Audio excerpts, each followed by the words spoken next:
പാതിരാത്രി എല്ലാവരും കിടന്നുറങ്ങുമ്പോ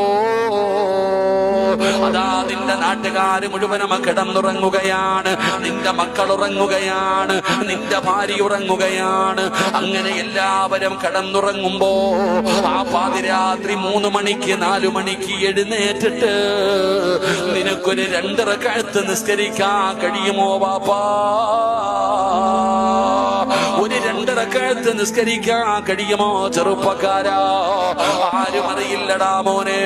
5 വഖത്ത് പള്ളിയിൽ പോയി ഫർദ് നിസ്കരിക്കാൻ എല്ലാവർക്കും പറ്റും, എല്ലാവർക്കും 5 നേരം പള്ളിയിൽ പോയി നിസ്കരിക്കാൻ കഴിയും. എന്നാ രാത്രിയിൽ എഴുന്നേറ്റ് നിസ്കരിക്കണോ?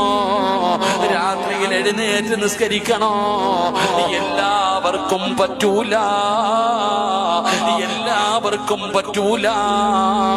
അത് അല്ലാഹു ഇഷ്ടപ്പെട്ടവർക്ക് മാത്രമേ രാത്രിയിൽ എഴുന്നേറ്റ് നിസ്കരിക്കാൻ കഴിയൂ എന്ന് നബി മുഹമ്മദ് മുസ്തഫ സല്ലല്ലാഹു അലൈഹി വസല്ലമ തങ്ങൾ പറയുകയാണ്.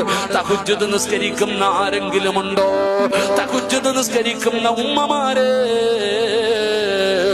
ഈ ലോകത്തിന്റെ അധിപനായ അല്ലാഹുവിന് നിന്നെ വല്ലാത്ത ഇഷ്ടമാ.